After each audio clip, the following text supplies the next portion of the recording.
Just there is ways through it. You don't have to suffer month after month after month. You don't have to take Advil and Midol and all of this, and as we talked about, like, number one, if you're using tampons, just try taking them out and switching to a pad. And that could be a beautiful first step if you're not ready to like dive into Yoni steaming. Between you and me, right where you are right in this moment, is exactly where you were meant to be. Good morning, good afternoon, good evening, and good night. Welcome to the Jorgasmic Life Podcast. I am your hostess, Elena Harder, and I am so glad to have you here today.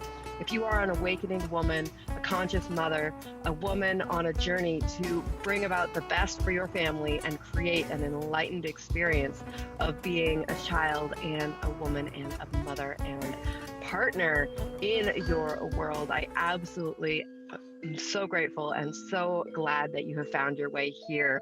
This podcast collects not only my own personal stories, things I would have done better had I known better, but also the beautiful stories of many hundreds of other women and men who have been through the consciousness awakening journey, who are here to share their stories, to inspire you to know that you can recover from mental health challenges, from postpartum depression, from challenges with traumatic births, and just the life in 21st century, as well as beautiful, actionable tips, exercises where we walk you through practical things that have really helped us, and the journey of becoming a joygasmic mother, one who handles absolutely every challenge with grace and ease and understands that everything is here to awaken her deeper, to create more empowerment and more pleasure in her life, even the challenging things. So that sounds juicy. Listen up, because we have got a wonderful episode for you today.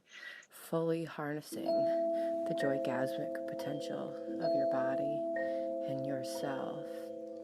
Anything is possible, and especially we are here to tell you that deep and fulfilling love is possible and is available for you when you choose that for yourself.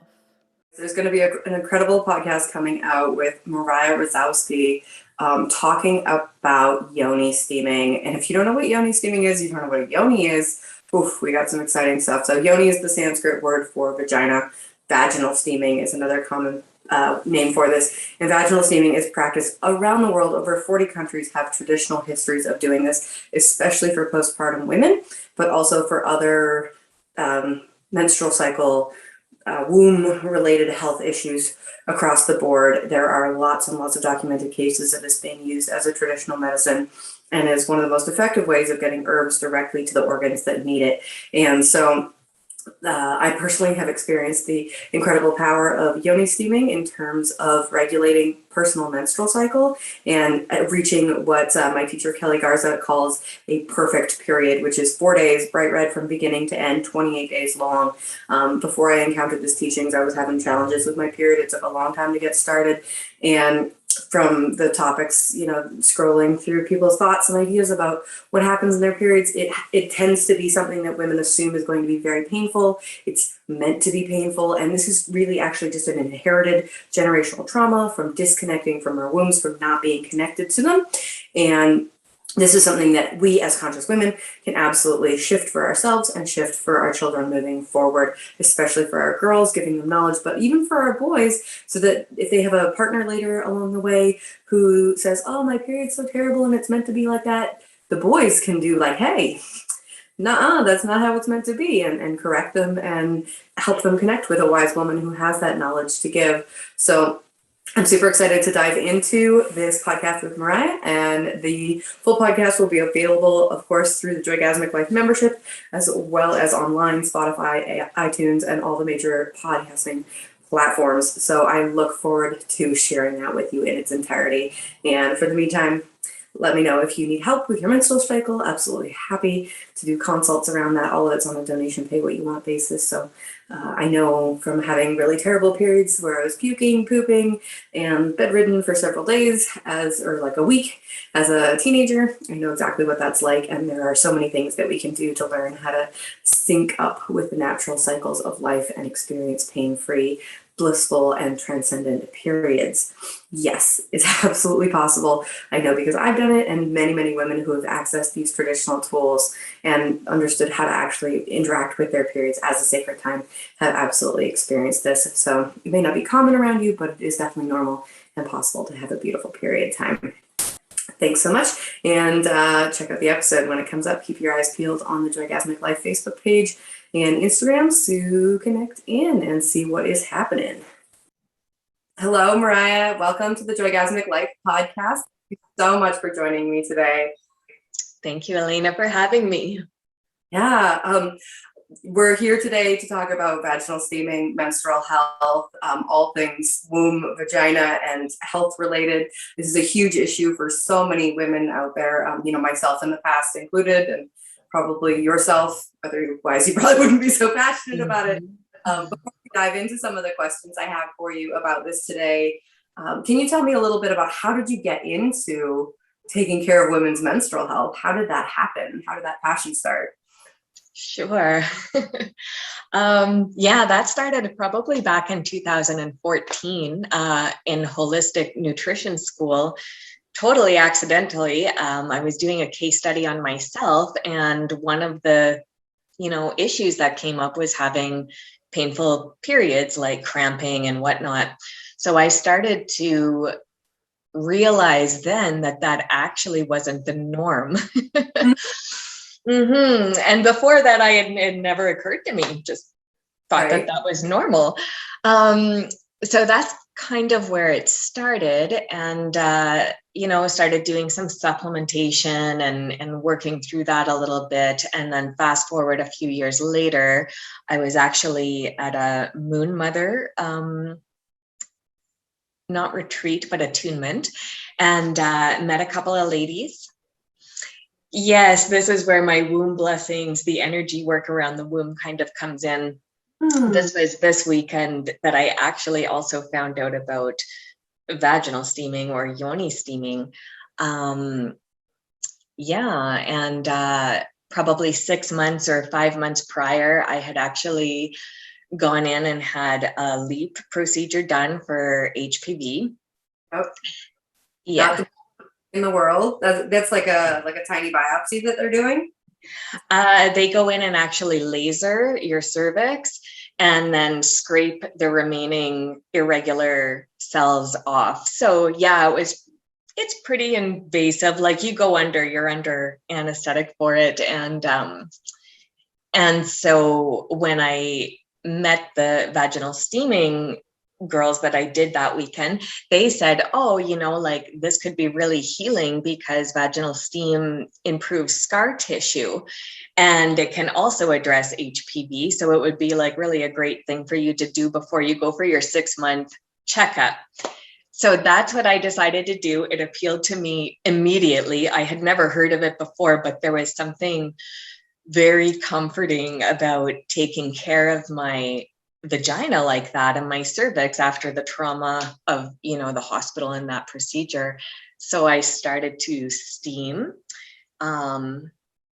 It was wonderful. It was the first time I sat down on the steam. It's like, wow, such a wave of familiarity came over me. It was incredible. And so I steamed and steamed and steamed. And then I went to see the gynecologist actually who had done the surgical procedure, and she exclaimed, "Oh my God," she said, "your cervix has healed amazingly." She said, "I can't even believe that we did this procedure. It looks completely normal." So that was quite remarkable. Oh, that's so that story, right?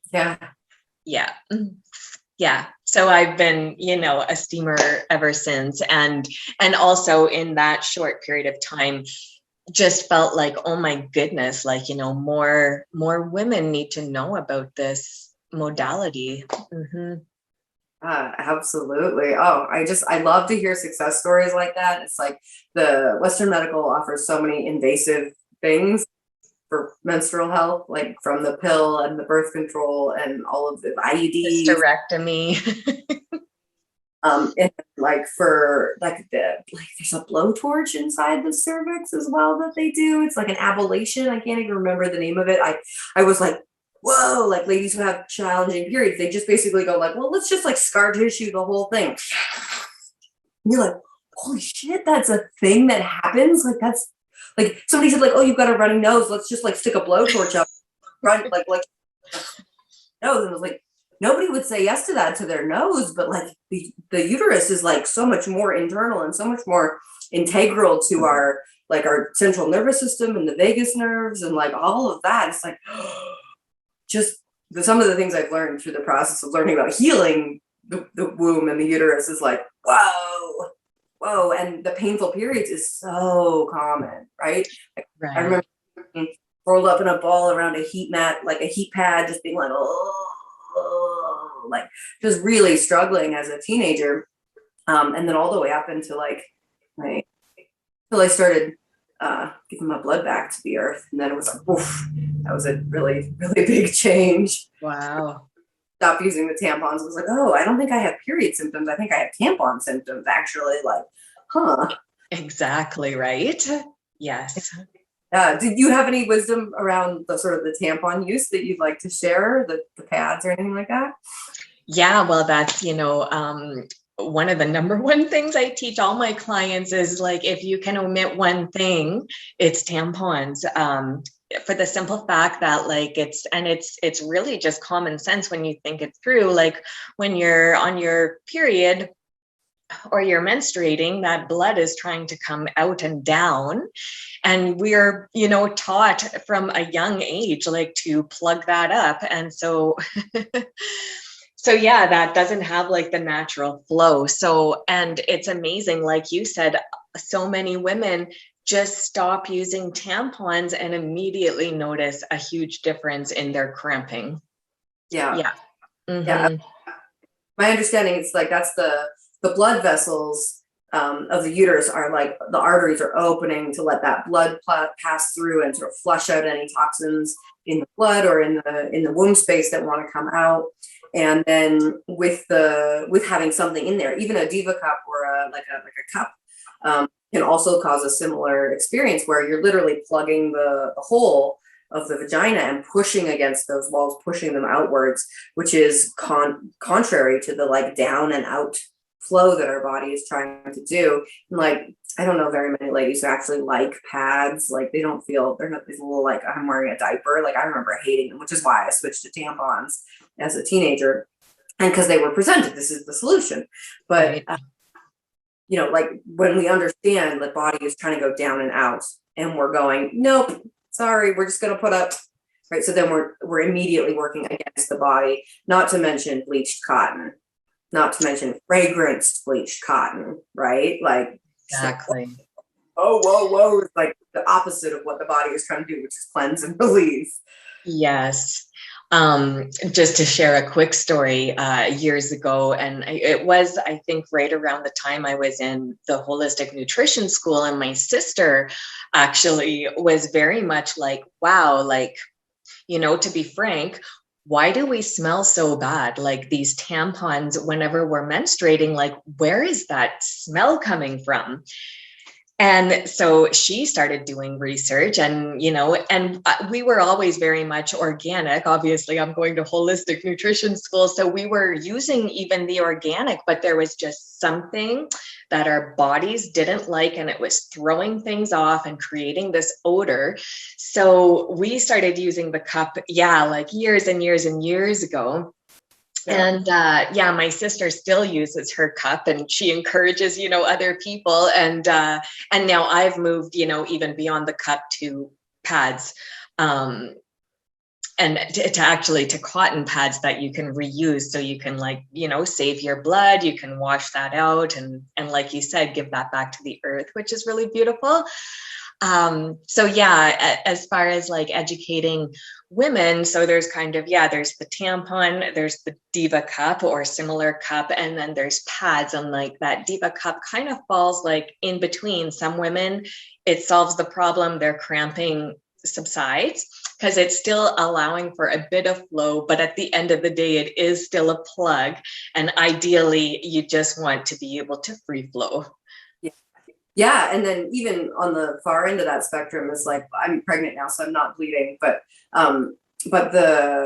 before this, I had moved for probably a year or maybe 2 years into free bleeding, which is just like no pad, no underwear, just like, and yeah, okay, every once in a while I get some like blood down my leg, but for the most part is like the attunement with body is like, oh, it's time to get up. I gotta go sit on the toilet, or I gotta go squat in the bush somewhere. And I was living a pretty bushy life, so I was outdoors a lot. It doesn't matter quite so much as if you're like officing. Right now I'm working from home, so there's a lot of considerations around that in terms of my lifestyle choices. But for people who have that opportunity, it's like you can take it one step further and go like, wow, you know, to get in tune with the body and go like, the body that isn't actually necessarily releasing blood all the time kind of sits there. And then it's like, oh, I sat up, I was lying down for bed, I sit up, I go, okay, I got to put a cloth or a pad or something underneath me to catch that. Got sleeping pads, like waterproof baby things. You just sleep on them at night instead of putting on like underwear and pads. And that's just like my choice, right? Not everybody's going to want to go there, but I absolutely went from like tampon to cup to free bleed, like to free bleeding. And there's like, you know, and I'm really happy where I'm at. Everybody gets to choose where they want to be on that cycle. But I noticed that going to free bleeding, going back to the cup, I'd get cramping again. So it's like my body readjusted another level, sort of more natural, to be really comfortable with that. That's beautiful. Yeah. After having the HPV and having that procedure, one thing that they tell you is like, you know, for it's 1 week or 2 weeks or 3 weeks after, like nothing gets inserted into your vagina. So like if you happen, you know, so you're on these pads and it was after that, and it was just like really trying to be nurturing to myself. Like I just found that was the catalyst for switching from the cup to pads. I just didn't want anything other than maybe my husband inside of me. Yeah. But now it's been years since then, and I feel, you know, more healed, and like, yeah, there can be a time and a place for a cup, and maybe it's not ideal, but like traveling, or like, you know, you're going to the beach for the day, you know, so yeah, it's but it's just nice to like let women know that there are other options available. Yeah, and that, you know, a lot of ladies go like, there's no way I could do that. My flow is way too heavy. There's no way I could go without tampons. There's no way I could go without my cup. And what I found is that the less I'm putting stuff into the vagina, the less hard the body has, the less blood the body is pumping to try and flush it out. If you can imagine, like the blood is going like this, and we put something in the way, it goes like, I'm still trying to get through. Now it's trying to push through silicone, tampon, whatever it is, to push blood out. It's going to push a lot more blood. You're losing more blood with your period. You're more likely to go anemic. You're like losing nutrients to make that blood. Whereas when you're not doing those things, when you're not pushing against, your body's literally not going to push as hard, and you'll have an easier period with less blood. It might feel a little nerve-wracking to say like, okay, I'm going to try this, especially if you have the experience of sort of like bleeding through tampons or bleeding through pads, right? That's like this experience for ladies with the like, oh my God, my white pants sort of like phobia. My pants, right? Yes, but yes, you're exactly right on that blood flow. Yes. So I'm curious, you mentioned at the beginning herbalism or this nutritionist background. What were some of the supplements that you tried and added in to help with your periods back then before you discovered the steaming? Interestingly, phytoplankton. Yeah. And there was something with the phytoplankton, and actually I would have this reoccurring cyst that would come, and it would show up, 3 or 4 days before every period. This lump would kind of come, this cyst, and then as soon as my bleed would start, it would go away. But this would happen every month, and it was like a bit sore. And so this was another part of my case study, and I got onto this phytoplankton for probably 6 months, and that cyst went away, and it's never come back, and I don't take phytoplankton any longer. Huh. Yeah. Wow. Mm-hmm. So fascinating. And it was in your ovaries, in your uterus space, or like where were you noticing that cyst in your body? Oh, it was in my breast. Okay. Yeah. Kind of like under my breast. Yeah. So it's like hormone related, with sort of like the pulse of like estrogen, progesterone coming. Exactly. As estrogen, and I think if my memory is right, that somehow the phytoplankton was addressing that xenoestrogen, and it addressed it, and yeah. So many things we can do to make those periods, those moon times, so much easier, right? Yes, there is. What are some of the things that you share with women, teach to women when you're working with them in terms of making that time easier? So definitely steaming. I mean, that's what we're talking about. Yeah. So getting on a steam regime of some sort and kind of cleaning up that womb space can often help. As we talked about, proper period care with the tampons not plugging up. Heating pads are really great, just to keep that circulation going. Another thing that can be really helpful is essential oils, just sort of diluted and rubbed on the belly. So like there's fennel is really good. Young Living makes a blend called Dragon Time. I don't know how keen I am on the name of that. I know I don't actually like the name of it, but Greg, I know I've had my share of months like that for sure. Yeah. So I think, it's kind of meant to be also used in the premenstrual phase of the menstrual cycle, but actually during the bleed, if you're really crampy, diluting some of that Dragon Time and rubbing it over the lower belly and maybe putting some heat on, it really, really helps. Yeah. And then also, like, to do a heat pad, you're probably sitting still, you're probably chilling out. I remember learning about period care in terms of the warmth and being like, oh yeah, of course, like I know the heating pads work. That was like a go-to when I was having really bad cramps. But also a lot of ladies turn to ice cream. Like, ice cream is a cold food. Ice cream is going to make your cramps worse. Constricting. Because you're constricting the digestive blood flow, which is so close to the womb blood flow. So if you're going to do it, like, do a golden tea instead. If you're going to do creamy, milky stuff, it's the fats that are nourishing, right? Like, switch to a warm something, or like heat your ice cream up. I don't know if you really want to eat the ice cream, right? Like, just warm it up. Oh, this really is satisfying, but like, do it, because the cold is going to make the symptoms worse, and that's something a lot of people turn to, right? Yes. So like, during the menstrual cycle, lots of nourishing soups, stews, easy to digest. And then you touched on the biggest thing actually for our menstrual cycle is rest. That is the utmost important thing. And it's really undoing a lot of cultural programming that we have as women in this patriotic, culture that we live in of do, go. Like, and so many women, they don't, or they feel that they can't slow down for their menstrual cycle.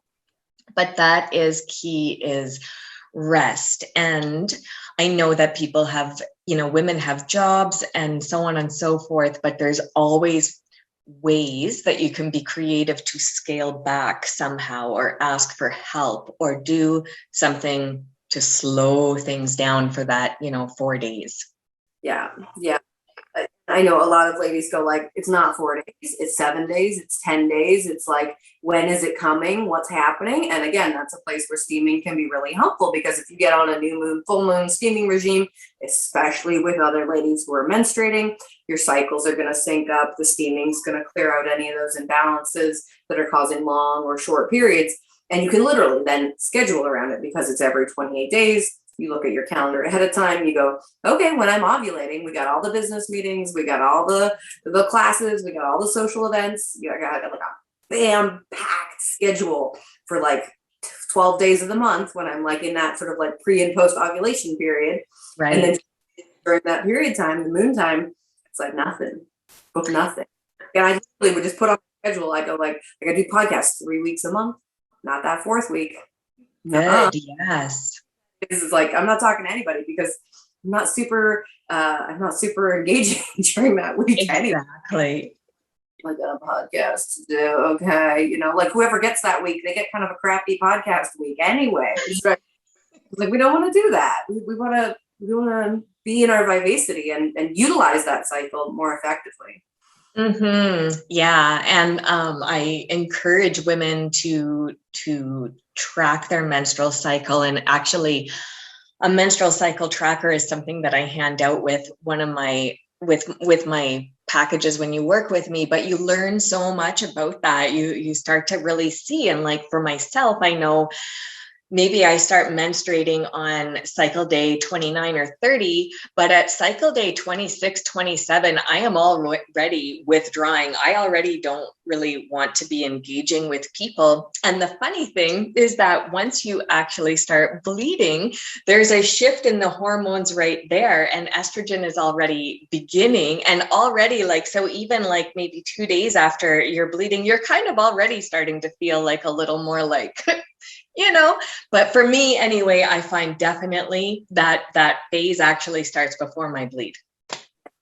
Yeah. And if you aren't resting, if you're not warm, if you're not relaxed, it's going to make that start of that actual bleed, like it takes longer. You're in that premenstrual for more days because you're not doing sort of the care for it. Whereas if you're tracking it, you really have a good idea of what's happening. I did the taking charge of your fertility. I did some study around that before we started our conception journey, and it just blew my mind. Like I was like, shit, I took like 15 years of birth control crap from Western medicine, not even thinking about it because I was just like, well, I don't want to get pregnant. No. Dating these like so-so guys that like I'm clearly not going to have babies with. And it's like, why am I dating so-so guys I don't want to have babies with when that's what I want? Like, first of all, big question, big red flag right there. But that is like the sexual liberation of women. And like, I'm all for sexual liberation of women and women feeling really happy and juicy to do what they want to do with their bodies. But for me, it was like, oh, I was making not as good choices because I had the opportunity of having sex without getting pregnant because of the hormonal birth control. Mm-hmm. And when I took the depression went away, when I stopped getting off birth control pills, I lost a bunch of weight. Like there are all these sort of things that you go like, oh, they're just symptoms. And you're like, no, radically impacted my quality of life for the 15 years that I was engaged with it. And for a lot of people, it impacts their future fertility. It potentially hinders their future fertility. And they go like, oh, I don't want to have babies now. But if we can, what I'm really passionate about, like sharing with young women, like you don't have to go on hormonal birth control. You don't have to do sort of these like implants in the arm, IUDs in the uterus, like all of that is super invasive when all it really takes is checking your temperature in the morning and tracking your cervical fluid, which means you have a juicy, intimate connection with your vagina, which we want anyways, right? Mm-hmm. And good communication with your partner, whoever that is, or a little bit of self-control on your own part, which like, trust me, is a little bit harder than you'd like to think, but it's like, when you've got that real consequence, like there isn't necessarily a consequence if you're on hormonal birth control of like following, not following that like ovulation sickness, right? Where all the men look juicy. You're like, you all look good. You all look young. Yes. All of you all look good, whereas in the noontime, much more picky. But I like teaching young girls about the power in that cycle, that there's different phases and different times for different things, and that you can be really clear, coherent, and safe from pregnancy just by being in touch with your body rather than putting that faith outside of you. Because how many people get pregnant on birth control anyway? It's like, there's a good chunk of people who are like, oh yeah, I was doing this, that, or the other thing, and I still got pregnant. And it's like, well, when we bring that power back into ourselves, something really radically different is possible. Wow. Yeah, you're absolutely right. Yeah, thanks for listening to that. I get really jazzed up. I go back in time and be like, Elena, like you could save yourself 15 years of depression and like a bunch of bad sex and like, the HPV thing, the cervical, like I had a biopsy. It took me like 3 years of like seriously working with that to get rid of the pain from that experience, and it's like all of that is like trusting the external thing versus like tuning in and really being in charge of self. Mm-hmm. And the steaming absolutely really helped with that, with like really regulating it. And Kelly, the chick.com, who I did study with, and maybe you did as well, I'm not sure. Yeah. Wonderful, empowered woman who's doing a lot of good work in the world, sharing with us. But she talks about, oh my gosh, my brain just went so blank there. She talks about so many things. My brain is like, which one? She talks about period care, but she also talks about the perfect period. 4 days, bright red from start to finish, 28 days apart, 27, 28, 29, right? But like not a lot of variation. And in connection with the wisdom of the moon, with the wisdom of our sisters. And I heard that and I was like, yeah, right. And I did like a month and a half of steaming, and I went from having a challenging period to like a perfect period. I was like, holy shit.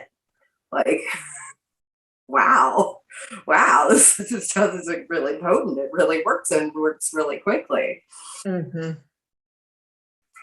What are some of so that's my story, and you have your story of sort of healing the HPV and the scar tissue from this LEAP procedure. What are some of the other stories or experiences you've seen from women who have started steaming? Yeah. Well, for myself, something else that I've noticed personally after years of consistently steaming is there is a definite correlation between steaming and the premenstrual phase of the cycle. And so I've noticed that, after steaming for a period of time, I began to notice that where I would normally maybe be like teary or irritable or impatient in those days leading up to my bleed, that had kind of gone away. It had lessened quite a bit. And I thought, great. And my husband thought, great. And so a couple of years, later, and stuff happens, life happens. And all of a sudden I had missed, my regular consistent steaming for a couple of months, and those things started to come back. So it's interesting. And then the theory behind that is where steaming is creating all that good circulation and everything, it's doing that also for hormones, because our ovaries release some hormones. And so there's hormonal activity down there that I believe is positively impacted from steaming. So that is one thing I definitely notice is when I'm steaming, my regular steam through the month, I feel really easy breezy in my premenstrual phase. And when I'm not, I don't think it's ever been the way it was, but I do feel, maybe a little more irritable than I normally would. So that's interesting. Yeah. Yes. Yeah. And what do you attribute that to? Like, so the theory is like the ovaries are releasing different hormones. Do you think it's like, is it more physical? Is it more mental, emotional? I think that it's physical. Unfortunately, there's not a lot of research done into this area at all. But it would be so interesting to do some case studies in the hormones and steaming. Mm-hmm. All I can say from my own experience is that I feel that it has a definite, noticeable positive effect. Mm-hmm. Mm-hmm. Beautiful. Yeah. yeah, and just some other, stories from clients, working with one lady, I think that her cycle was 45 to 50 days. So very, very long cycles. And she really wanted to get that short. And she just emailed me a couple of weeks ago to kind of check in and say hi. And yeah, her cycle is shortened now. It's like 31, 32 days. She hadn't been steaming all summer, but wants to get back on it now that the fall is here, because it's a beautiful time to steam right now. It's so comforting and warm and just nice. Yeah, when it's super hot out in the summer, you're like, it doesn't feel quite as appealing, but definitely through the winter months, and that's a lot of time in Canada. It's a lot of those cool months. There's lots of opportunity for steaming. True, totally true. Yeah. I've worked with ladies, that had scars disappear, like external scars, because the steam is hitting the skin. Internally, a scar tissue lessening. And those are scars from birth processes or surgical procedures, or what? Like, actually, the one client, it was a scar. I didn't ask what it was from. It wasn't from a birth, because she doesn't have children, but there was just a scar kind of like on her abdomen, and she was steaming in child's pose, so that steam was kind of coming right up her front, and yeah, the scar went away after a few months of steaming. Wow, incredible. I had like a vaginal tear scar from my son. I haven't checked in on that to see if it's like improved since doing steaming. I will do that. Not right now, obviously, but a little bit once we're done. But I'd be absolutely right in there, being like, how would that do it? Because I remember what it looks like, and I'll check in what it looks like now. Yeah. Those are the things they say on screen sometimes. It's all good. Yeah. Do you have any experience doing like pre or postpartum steaming with ladies? Yes, I've worked with a few ladies postpartum with a 30-day steam plan, and that's been, quite nice. That's as we know, that's kind of the universal reason for vaginal steaming is generally like postpartum. So that's been really good. And now I've actually just taken the course to work with women prenatally, like to steam for labor prep. And so I have a lady that I'll be working with after Christmas, kind of as a case study or whatnot. Like, so I'm looking forward to that. Yeah. It's all just so natural. I mean, you're working with water, you're working with steam, you're working with flowers and herbs, just to really relax and prep the body before birth and postpartum. It's just so healing to tighten everything up and prevent any prolapse, expel the lochia, really clean up and ensure that when the period returns in 9 or 12 months or whenever down the road, that it's going to return healthy.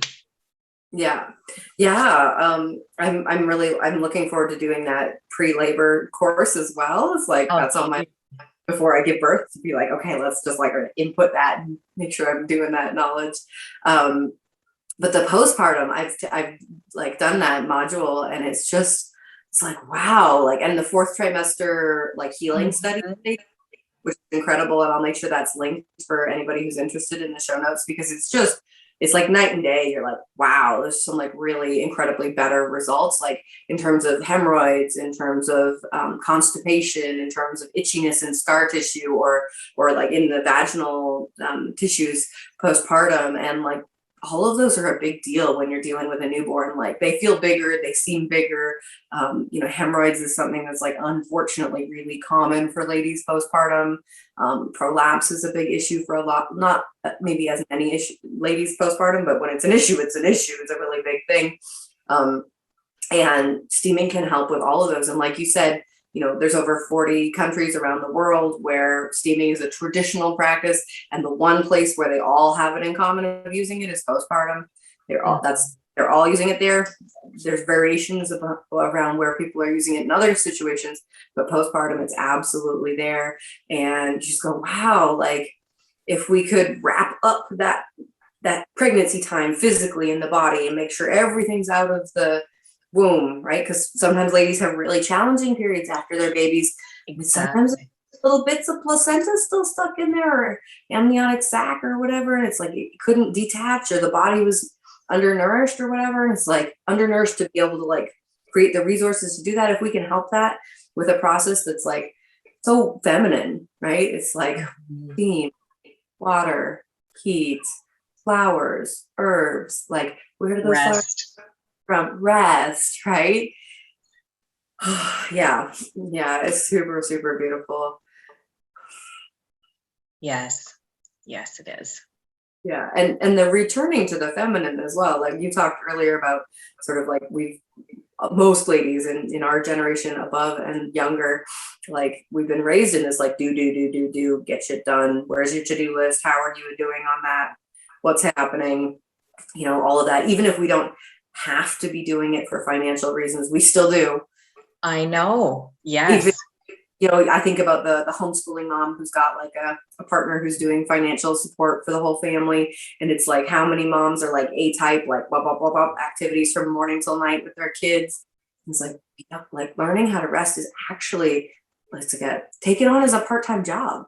Take resting on as a part-time job. Figure out how to do it. I'm in that journey. Trust me, I got some work to do there too. It's huge. It's this concept that if you're not doing, then you're not enough, or you're not successful, or you're just not. Yeah, you're just not. Yeah, you need to be doing to matter or to be good. Yeah. Tricky. Super tricky. I remember the first time I was in Asia and wandering around sort of the streets at night, checking out different food vendors and stuff like that. And there were just hundreds of people sitting around on the steps of their houses, just sitting there. And I was like, what's wrong with these people? Like, what is happening? Like, is there something happening? Is something going on? And it was like, no, they're just hot in their houses and cool outside. So they're sitting outside and chatting with neighbors. That's it. Mm-hmm. It was so foreign to my brain. It was so confusing. I didn't understand. I thought there must be something wrong with all of them. Right. And like they must be waiting for somebody. They must be sitting outside because they're expecting somebody to come meet them. But how could they all be waiting for somebody? Right. And it's just like incomprehensible to my 20-year-old self. And I wanted to tell that story because I think it really shows like how ingrained that we don't just sit around. We don't just sit and be outside for the pleasure of it, right? That's the Western sort of North American mentality is if you're outside, you better be walking, you better be hiking, you better be biking, you better be like in some sort of like activity, not just chilling out, enjoying being in nature. And I still struggle with that. Like I've gotten a lot better over the years for sure, but it's a process to unwind all that. Doing equals value equals worthiness equals lovability, or the capacity to still be a part of society and living. Yeah, exactly. Yeah. Do you work with that? Because you do the steaming as well as some you said card reading, and then there's some like energy work stuff that you do as well. So yeah, the energy work. I was attuned with Miranda Gray. She's a lady out of the UK, and so it's a very feminine process. It's there's a womb blessing, which can be quite transformative. But it's all working with, the womb, and the womb healing that follows is very restorative. And that's working with actually the Maiden, the Mother, the Enchantress, and the Crone archetypes, and bringing that into balance. It's that's a whole other sort of journey, I guess, with the divine feminine, but it plays so nicely with the Yoni steaming, because that also can be a journey with the divine feminine or with the goddess. But at the same time, it doesn't have to be, yeah, it can be strictly for physical reasons that, a woman could be attracted to vaginal steaming. Mm-hmm. But there is a whole other realm to it if you're open, that can be explored. Yeah. You said Enchantress. I was like, I've heard Mother Maiden Crone before, but what is this Enchantress? Before we get into that, is there anything else that you want to share around steaming, or anything else that you want people to know? One point, because we were talking earlier in the interview, and I just wanted to clarify for anyone listening, is that steaming is actually contraindicated whenever you are menstruating. So while we are actively bleeding, it's not a good idea to steam, because it can actually increase the circulation, which is what steam does, and it can increase the bleeding, which we may not want to do. So yeah, we're taught that we're taught that steaming is contraindicated while we're menstruating, as well as while we're pregnant. Yeah. Just to be clear. Yeah, except for maybe that little bit at the end of the pregnancy if we're prepping the body. Exactly. And that should be kind of done with some guidance. Yeah. Constrained. And then also the postpartum steaming, there's contraindications around what kind of bleeding is happening, whether that blood is bright red or whether it's brown and sort of fresh, because there's contraindications there as well. And then also, people ask often for me is like, oh, what herbs should I use? What herbs should I use? And it's like, that really depends on your past menstrual history, whether you've had infections, whether you've got heat sensitivities, how long you've been menstruating for. There's and we know this, there's a whole questionnaire that we gotta walk people through and be like, okay, which little corner of the world do you fit into, and which herbs are going to benefit you the most. But for ladies who are interested in steaming, it also can be as simple as like carefully, with caution, sitting over like a pot that has boiled, had a chance to sit, and then squatting over that. It can be that simple, using salt, apple cider vinegar, or just steam itself. But definitely with the herbs, with the flowers, then it becomes like much more medicinal and much more targeted, the capacity and to modify the length of the cycles and how those cycles are showing up becomes really potent. Yes. Yeah, it's important. The contraindications are important too. It's like, you don't need anyone hurting themselves. Yeah. Just like stick that a little bit earlier in our chat. Watch out. Yeah, it's good to do it with somebody who knows what they're doing, and it's good to do it with a wise woman, right? With somebody who is holding and carrying that like womb blessing, the space of like, we're here to offer. Healing might not be the right word for people, transformation, to offer tools, however linear or non-linear they are thinking about it, right? Ceremony, it could be tools, depends on what language you prefer, right? To be able to release the suffering and the challenge that's there. So. Yeah.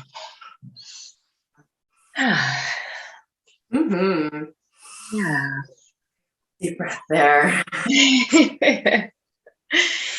Yeah, I would love to address the Enchantress. Yes, please. So the Enchantress archetype is the archetype that kind of represents our premenstrual phase. So so the Maiden would be, after our bleed is finished and we're coming up towards ovulation. Mother is obviously ovulation phase. So the Enchantress phase kind of sits between the mother and the crone. And that's that period of time traditionally referred to as the PMS cycle. And I'm just trying to think.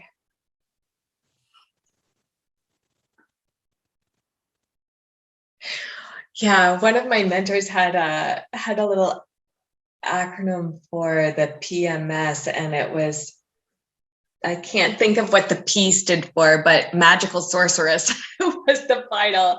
Because this can be a real powerful time. And this is another area that I'm working on presenting to people, is I've learned quite a lot about all these different phases. And I really want to share with women that there's gifts in every phase of the cycle. And so the Enchantress phase, some of the gifts there are like, oh, actually, we're being shown what's not working for us. We're being shown where we need to have boundaries. We're being shown, so this is a gift of our body, that we can then address perhaps later, in the Maiden, right? When we're calmer and but so these things come up in the premenstrual phase, then we have our bleed and we can really, be meditative and reflective and think about these things. And then, the Maiden phase comes and we're feeling a little more talkative and happy. And we can go and address these things with whether it's our husband or a friend or child or mother, whatever. Work, whatever boundaries we need to be setting, right? Yeah, absolutely. Yes. I absolutely advocate is like during that PMS time, like take notes on what's pissing you off. Mm-hmm. Special page, and I would literally just do a page. There'd probably be one day during that time, and I go like, right, I was just super angry, and instead of going like towards my partner and being like, I don't like you doing this, I don't like you doing that, I hate when you do this, right? Like with a lot of vitriol, a lot of like anger and violence in me, because it's like literally pain body of like all women who have dealt with these issues through all time coming through my body. Thanks. Right.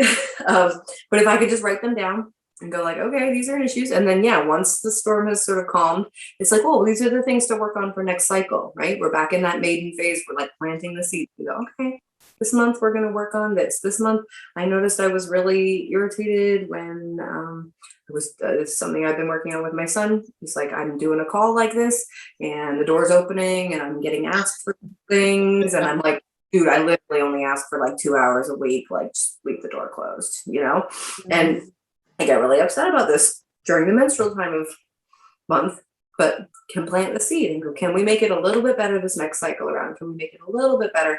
And it's incredible. Just doing that process can ease that whole cycle, because if we're not addressing it, if we're just sort of going like, oh, I'm so angry, and maybe expressing it violently, emotionally at people, well, that doesn't solve the problem. It causes more like sort of like that.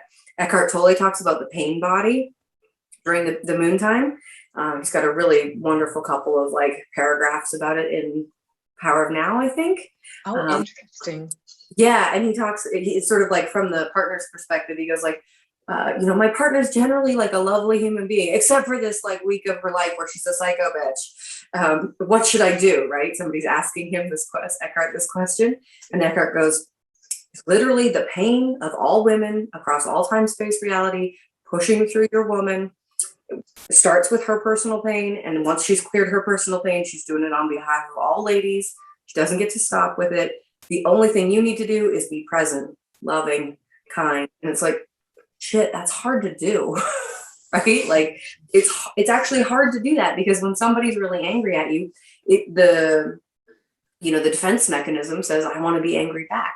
The pain body within me that like maybe is dormant most of the time, the part of me that has that sort of resonance with it, maybe it's peaceful most of the time. I'm peaceful outside of my life, but then during that moon time, gets like cracked open. All of a sudden it's like speaking through the mouth, right? Mm-hmm. The partner is like engaging. You're both in that pain, and like just gets like big and messy. Whereas if you can just like pause, if the woman can be present with herself, beautiful. If she can't be present with herself, hopefully she's listened to something like this or read that little chunk of the book and had the opportunity to ask the people around her, hey, this time of the month is coming up. Can you just listen to me? Don't try and solve anything. Don't try and fix anything. Don't tell me I'm wrong or that I need to do something. Just try and listen. And then the next week we'll work on it, and we'll work on whatever needs to happen, right? Yeah. Like my first real student in guiding people about a menstrual cycle, about the woman's feminine cycle, I should say, because it encompasses all 4 phases, was my husband. And like, you know, like saying like, this is what's great about this maiden phase, you know, this is what we should do, some things, you know, and the ovulation and the premenstrual, this is what I need. This is what's happening in my body hormonally. Like, this is why I'm like this. And then whenever I'm bleeding, like, this is also what I need, what's going on. And he's so wonderful. Of course, he's my husband. But he really was like, thank you. Like, no one has ever told me any of this before. And I find it really, really helpful. Mm-hmm. Mm-hmm. And we, you know, a lot of men, their mother, I mean, a lot of women, their mothers don't really talk to them about their periods. So they're definitely not talking to their boys. And I've got almost 11-year-old. And when I started reading about period care and how to be kind to myself, I was like, oh, I want to spend 4 days in bed. Hallelujah. That sounds incredible. Like, okay, what kind of help do I need to ask for? Well, first I need to tell my son, I'm not going to be your play toy for 4 days. I'm going to need to ask for your help. And within a month or two, he sort of like, he really radically shifted and went like, oh, mommy, it's your like moon time. Like, can I do anything? Can I bring you tea? Can we cuddle in bed? This is the right time for cuddling. So much cuddling in these couple of days, right? And so when we can set the container for them, wow, like when we can say, this is what I need, those things can really change, whether it's your husband, your partner, your roommates, whatever. And instead of saying, oh, I'm on my period, I'm going to like go hide. It's like, what kind of nourishment do you need? What kind of support do you need? If somebody can bring you a meal on one of those days, like how that to not have to get up and do the cooking. Hey, roommates, or hey, partner, it would be so lovely if, like, you know, I cook for you the rest of the month. Maybe just for 4 days you could like help out, or maybe I'll prep meals for myself. Right. So right. Whatever this might that be. Mother phase. I'm like, hey, I'm gonna create more. And when we do this for our sons and our daughters, they're literally learning a different imprint. My son, whenever he's dating somebody who has a period, whenever that might be in his life, he's going to be able to treat them radically differently than I treated myself as a teenager, right? Because of that knowledge passed on. It goes like, oh, girlfriend, can I rub your feet? Right? Instead of like, want to have sex. Yes. Rub your feet. It's like, oh wow. It's like, we got a keeper here. I'm like, that's right. I made a keeper. Yes. That's amazing. And it's so important. It's such important work to get out to the kids. Yeah. Really teaching a new way of looking at things and of being. Yeah. A new way of looking at things for the boys and a new way of being for the girls. Mm-hmm. Yeah, absolutely. Absolutely. Yeah. Okay. So this Enchantress, sort of this wisdom phase, we got into all sorts of stuff from there, but there's like this, like, why Enchantress? Like, still, when I think about that PMS, it's like there's this challenge in there. Why is it an Enchantress? Because, well, actually, so a couple of things. Funny, I notice for myself, and again, we're just all so unique, but like typically what's taught is that it's during like our maiden phase that we feel really pretty because of the estrogen is so high and it plumps up our face and it makes our features more asymmetrical and all of these things. But for myself, I find I feel most beautiful actually that premenstrual phase. So the 7 to 10 days before my bleed starts is when I feel really enchantress. I feel really enchanting and almost provocative. Also, it's during this phase that our intuition is actually heightened. And again, that's hormonal. It's science, but our intuition is very heightened. So all of these things, I think, come together to make this sort of the enchantress phase. And again, it's just, it's somebody's idea of this fourth piece to represent the premenstrual phase as an archetype. Mm-hmm. Yeah, rather than sort of going like, oh, it's this in-between time where you're kind of bitchy. It's like, oh, this is where the wisdom and the magic and the beauty, and it's also that time where like hormonally our body's going like, is there a baby in here? Yeah, right? We talk about that pregnancy glow that women get. It's like, the body's like that. That's probably part of why, because it's a similar set of hormones going like, Yeah. are we creating life this month, or are we doing something different? Okay, we'll do that. Yeah. So that like potentiality. Yes. Beautiful. And you mentioned earlier sort of this like womb blessing piece. I'm curious about that. You, like you said right at the very beginning, that you received this like womb blessing experience at this retreat or weekend experience that you went to. Can you tell me more about that? Sure. Yeah.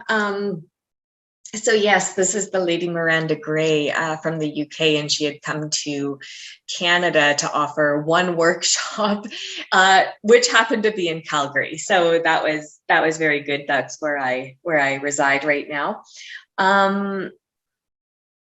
Yeah, it was a deeply, moving weekend. And so I was training to become a moon mother. So training to be able to give other women this attunement.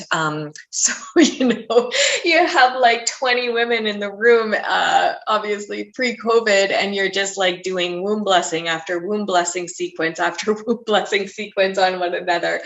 And it was awesome. And it was so interesting because I have a picture. We attended a wedding a few days after this weekend was over, and this picture of me, I am lit up, and you can physically see it in the picture.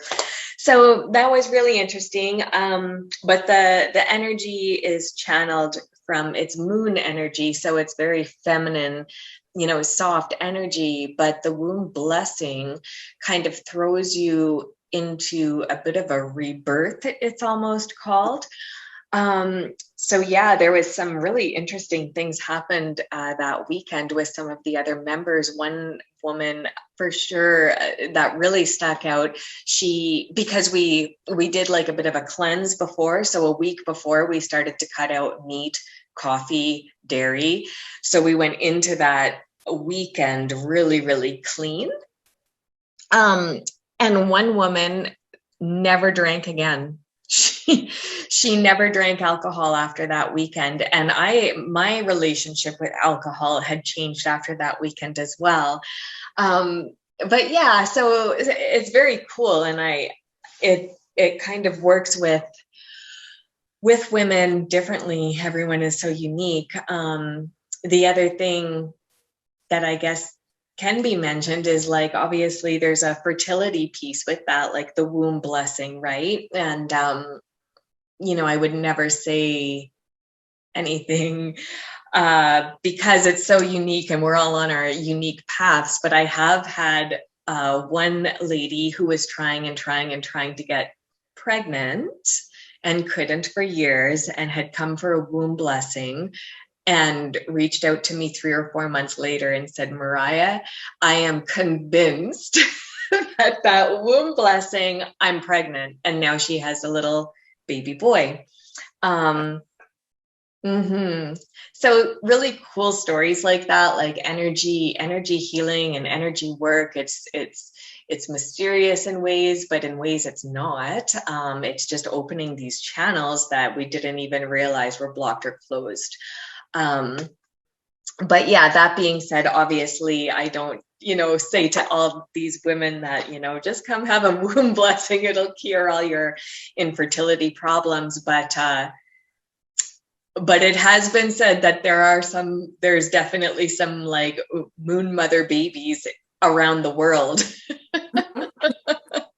and a moon mother with some vaginal steaming and some dietary support, and you probably got your infertility issues solved, right? Maybe there's some detox in there too that wants to happen. Maybe some relationship like clusterfuck. I don't know. Some like right. It's like some relationships you're just like, I shouldn't really be making a baby with this person, right? But you really want a baby, so sometimes that needs to get sorted out. I've got a whole checklist I wrote, like a giant Virgo style, like here's all you could possibly think of to check, and if you're experiencing infertility, because our, we had a pretty easy preconception journey, but part of that's because I wrote this giant checklist and put us through like all of the things and was like, check the relationship, check the communication, check the nutrition, check the fats, check the detox, check the steaming. Yeah. And it's like, boom, there's the baby, right? And call in the assistance of those non-physical beings to bring moon babies or moon blessing babies in, right? Yeah, I think with fertility, that's a whole other conversation, I'm sure. But one thing I will say is like, it's a very holistic, I think it needs to be a very holistic, as in WHO, treating the whole, like there's so many pieces to it. It's not just like, yeah. So. Oh my gosh, yeah. We could do a whole podcast on fertility and that whole journey. But I know that I've had a couple ladies contacting me being like, I'm on this medication now. What do you think? And I'm like, well, I think you should add some darker leafy greens into your diet. Honestly, that's what I told you at the beginning. They're like, but this other medication is not working. Da, da, da, da. I'm like, did you look at the list I sent you?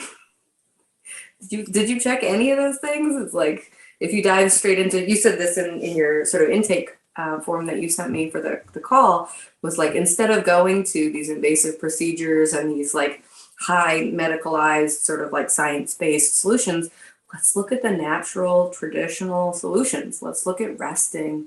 Let's look at reducing our stress levels.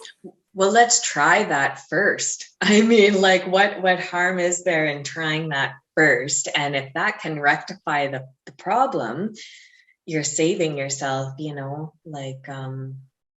so much more. And if it doesn't, well, at least you tried and you got some great self-care, experience in there. And then, maybe I do need something more. Mm-hmm. But yeah. It's a great place to start, right?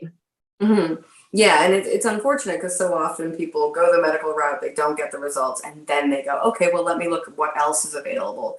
Then they start alternative modalities, and it's like, let's just flip that on its head and do the alternative modalities first, because so many of those modalities focus on preventative care versus acute care, right? Like, there's something to be said about like having your uterus just like bleeding uncontrollably, hemorrhage, right? Like hemorrhage is a part of birth. It's a scary situation to be in. There's Western medical things for that, but there's also like traditional Chinese medicine things like that for that are super effective as well.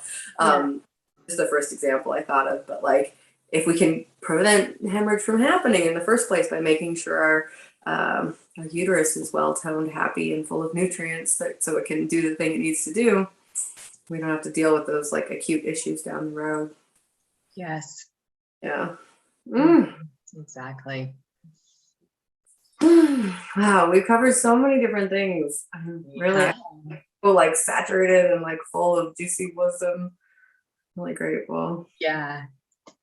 Yeah. Is there anything else like sort of specific you'd like to touch on today, or that you'd like to make sure that ladies who are listening know? Yeah, I'm not sure if this is a good time to invite people to my website.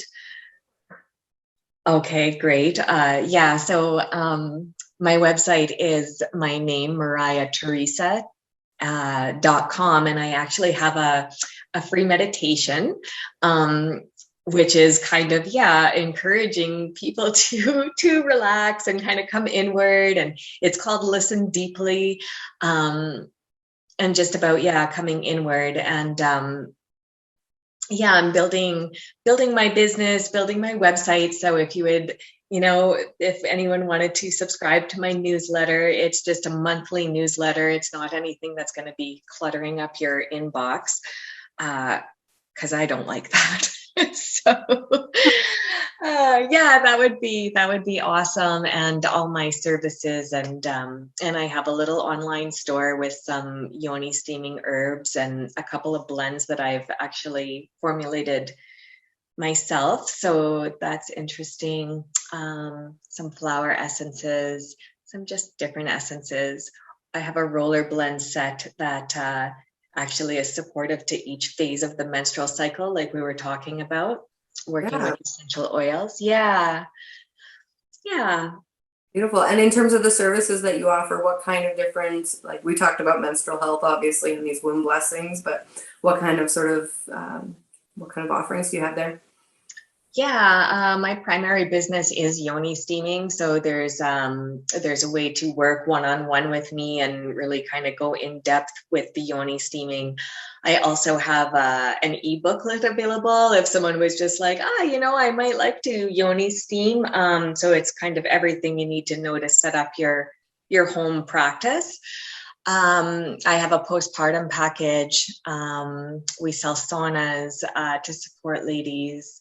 I also do some energy work, the womb blessing, the womb healing. I do angel guide sessions where we connect with your, guardian angel and bring through any wisdom there. And I do card readings as well.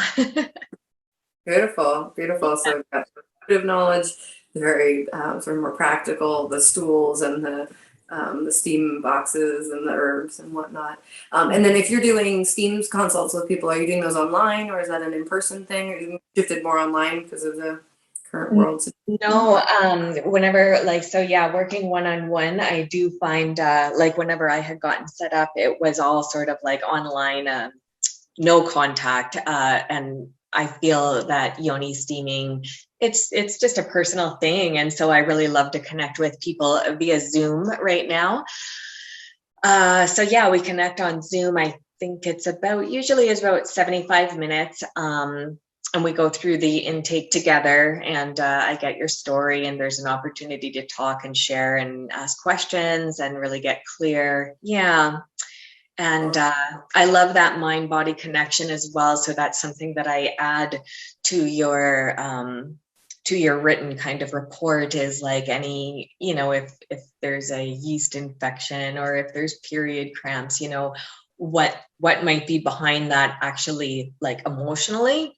And working through with affirmations and different ideas on how to maybe also move through that on an emotional level as like along with the steaming. Beautiful. Mm-hmm. Beautiful. Oh, you got a comprehensive offering there for anybody who's looking for, better womb health. It's really beautiful. I'm glad to know that you're doing that in the world. Thank you. Good for you for putting it all together too. I know that's no small undertaking. Right. Mm-hmm. Yeah. Before we wrap up for today, I'm just curious if you had any words of wisdom for women who are just starting to tune into or tap into their womb wisdom, who are looking for that healing journey. What would those words of wisdom be? Yeah, something so simple that can be so powerful is just, closing your eyes and bringing a hand over your heart and a hand over your lower belly. And just breathing into those two energetic spaces. And even imagining, a connection between them. It could even be a figure 8 running, back and forth between the womb and the heart. Yeah. I think that's just a beautiful practice to even just do, once or twice or 3 times a day, right? As coming back to center like that. Mm-hmm. Yeah, absolutely. And words of inspiration or wisdom for women who've got painful periods right now, who are wishing or maybe dreaming that there's change, but they don't necessarily feel like it's possible. Oh, it's definitely possible. I would so suggest to women to try steaming. Do your research. Steamy Chick is a wealth of information. There's information on my website, other practitioners, yourself out there. There is ways through it. You don't have to suffer month after month after month. You don't have to take Advil and Midol and all of this, and as we talked about, like, number one, if you're using tampons, just try taking them out and switching to a pad.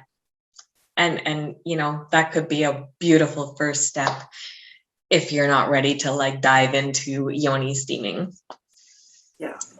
Yeah, because it is a journey to get comfortable with, I mean, myself included in the past, and I know lots of ladies like like the applicators, right? It's like I won't actually touch my vagina.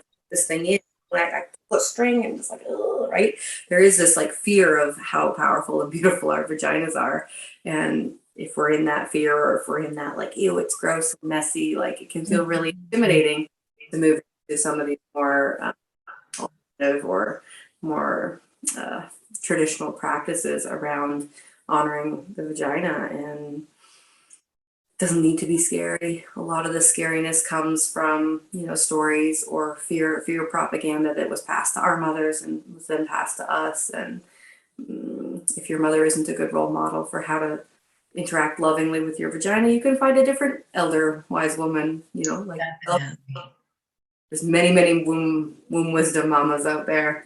We're happy to support that journey, and it's absolutely worthwhile taking, because pain-free periods are possible. Like beautiful, empowering, connective periods are absolutely what we should be experiencing. And if we're experiencing pain, then we can do something about that. We can resolve that, and it doesn't have to take a long time either. My journey was kind of like long because I was doing a little bit at a time as I went, but turning to somebody who's got the wisdom of, here's the 15 things to implement over the next 6 months.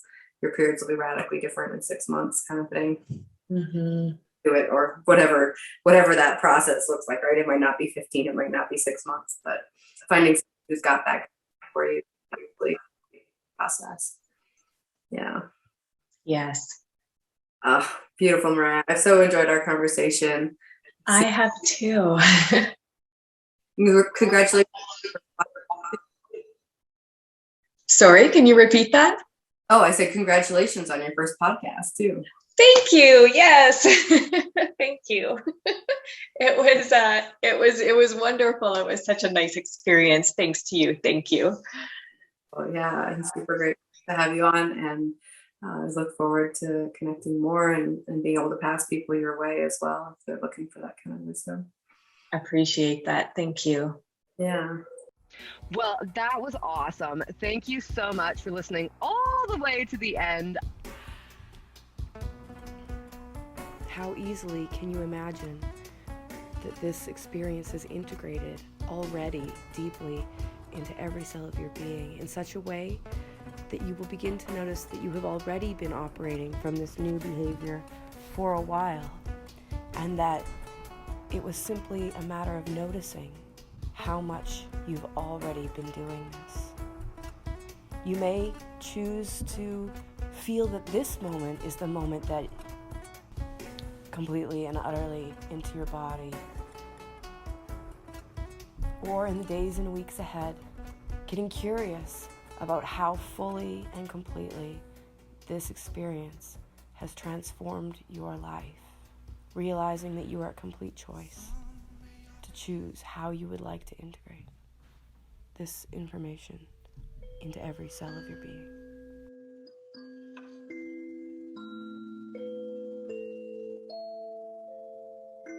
Thank you so much for being a part of the Joygasmic Life podcast, and I am so grateful to have you here and be a part of it. If you haven't already, head over to joygasm.me to check out our Joygasmic Birth Blueprint ebook and course, which give you all of the information that you need to become a Joygasmic mama. Whether you are postpartum or whether you're expecting your first baby, this course absolutely has tips and tricks for you that will help prepare you for birth, prepare you for the birth of your next child, and prepare you for peaceful and joygasmic mothering on the other side. So absolutely, the way that we do one thing is the way that we do everything. And so by utilizing and beginning to build a practice of joygasmic alchemy, you will absolutely become a better mother and hold space, as I am and as many, many women are, for the enlightenment of the planet. We do that first by working on ourselves and then offering that support and that enlightened nature within ourselves to our families. And then from there, it ripples out. So if you haven't already checked that out, go check that out now. Again, it's joygasm.me. We've also got courses on rescuing your relationship, Bulletproof Mom, how to be able to handle even the most intense toddler or special needs child later on in life, as well as a multitude of new courses that are coming out. We're absolutely grateful to get to have you as a part of that. And remember, anyone who participates in the funding of the podcast absolutely gets a membership access, which allows you to access the bonus features, the ends of some of our episodes, exercises from our guests, as well as featured free content from them. So super glad to have all of you who are a part of that already here. And thank you so much for being a part of the Joygasmic Life family. If I could leave you with only one tip for how to be an orgasmic, joygasmic mama in this world, the invite would be to really step into and embody the knowledge that you are actually here for a reason, and that reason is to be an enlightened being for your family. They chose you for a reason. They chose you on this consciousness journey for a reason. And you absolutely have the tools and skills to be able to do this. If you're struggling, please reach out. I am more than happy to help people rewire what's going on in their brain, create a new story, and create a more powerful experience so you can be the kind of mama for your kids that you really have dreamed of. You absolutely deserve it, and your children absolutely deserve it. I look forward to getting to know you more, and I look forward to co-creating through the membership content. Have a beautiful day, and we'll see you on the next podcast.